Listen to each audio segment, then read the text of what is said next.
Tavan başına uçur, su turbaları partlayır, gecə yatdığın yerdə özünü odun içində tapırsan. Sakinlər son günlərdə şahid olduğu mənzərəni bu cür təsvir edir.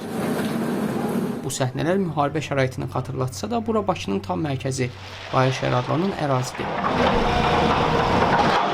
Uzun illərdir bu ərazidə yaşayan Bayır şəhər təşəbbüs qrupunun rəhbəri Zahidə Əzizova deyir ki, ana-baba yurdunu tərk eləmək istəmədiyi üçün Bakı şəhər icra hakimiyyəti müxtəlif yollarda sakinlərə təzyiq göstərir. Evlərinin damı uçurulur, hətta direllə, preparatorla damlarını deşirlər ki, evlərinə yağış yağsın və evlərini bunlara satmağa, çıxış yolları qalmasın yaşamağa, satmağa məcbur olsunlar. İkinci mərtəbədə adam yaşayıb, birinci mərtəbəni söküblər.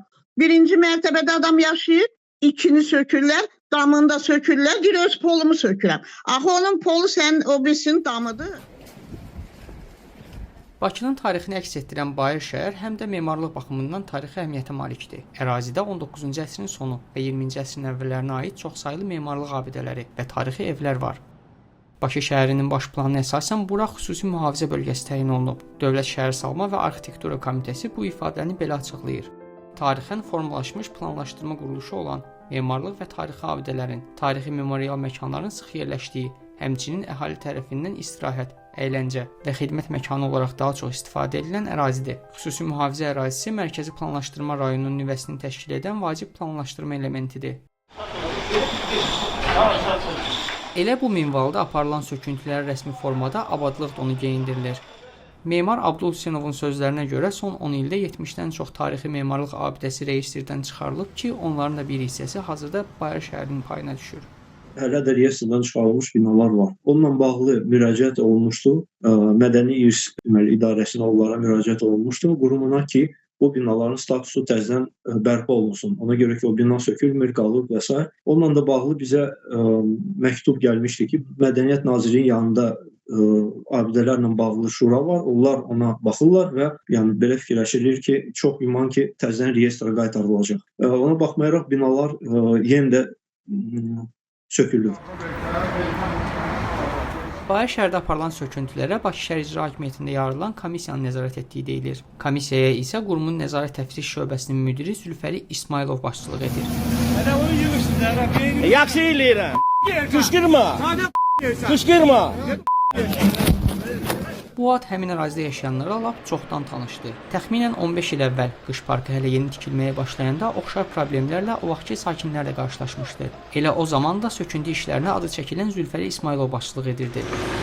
Sakinlər deyirlər ki, biz evdə də o evlərimizi sökürük, münasibətimizi öyrənmək. Soruşmadınız niyə çıxmırlar? Ona görə deyirlər ki, onlara təqdim olunan puldan şəhərin mərkəzində hazırki evləri kimi ev ala bilmirlər. Alırlar xanım. İstəyən adam buyursun, biz onu yerləşdirək. Nə təsadüfdürsə, həmin dövrdə də evlərindən çıxmaq istəməyən sakinlərin başına gəlməyən qalmırdı. İçəridə yaşayış varkən evlər sökülür, yanğınlar çıxır, qaz su turbaları partlayırdı. Dünən axırıncı gün verdilər bizə, axırıncı gün. Bizlər ki, çıxmalısın. Çıxmasız sökəcək, başımıza tökəcək. Biz də məcbur qarşısında görə çıxdıq. İndi gözümüzün qabağından sökürlər babilanı. İllər keçsə də, necə deyərlər, tarix təkrarlanır. Bayır şəhər sakini Zahidə Əzizova son günlərdə qonşuluqda 3 yanğın hadisəsi olduğunu bildirir. Təsəvvür edirsiniz ki, körpə südəmər uşaq az qalsın tüstüdən boğulsun, şahidlərin danışdığına görə deyirəm. Bunlar başa düşməyiblər gecənin yarısı nə baş verdiyini.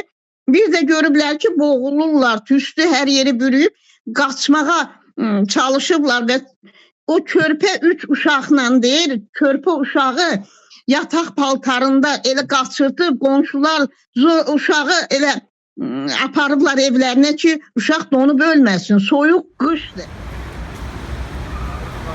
Memar Abdul Hüseynov ötən il söz gedən komissiya ilə görüşdüyünü xatırladır. Deyir, söküntülərlə bağlı qərarın olub-olmadığını soruşsalar da hər hansı rəsmi sənəd təqdim olunmayıb. Bununla yanaşı tarixi əhəmiyyətli memarlıq abidələrini bürokratik əngəllər səbəbindən qorumaq da çətinləşir. Bunlar hamısı baş plana zidd olan proseslərdir. Ona görə ki, baş planda göstərilir ki, xüsusi mühafizə zonasıdır. Orada yalnız bərpa işləri aparıla bilər, yenidən qurma işləri aparılar və qeyd olunub ki, bu əhali hansı ki orada yaşayır, o köçürüldüyü halda yaxın məsafəyə köçürülməlidir, rahat olsun deyə. Bərpa yenidən qurma işləri ərazidə keçiriləndən qutarandan sonra bu əhali təzədən qaytarılmalıdır yerinə həmin binaların. yazılmayıb ki, orada dağılmalıdır, park etməliyik, ümumiyyətlə silməliyik oranı, asfalt eləməliyik və s. Elə şey yazılmayıb orada. Bax belə, Bakının tarixi yaddaşı sayılan Bakı şəhərinin dar küçələrində memarlıq inciləri beton soyuqluğuna qurban verilir. Abadlıq adı altında aparılan bu söküntülər şəhərin qədim ruhunu toz duman içində boğmağa məhkum edir.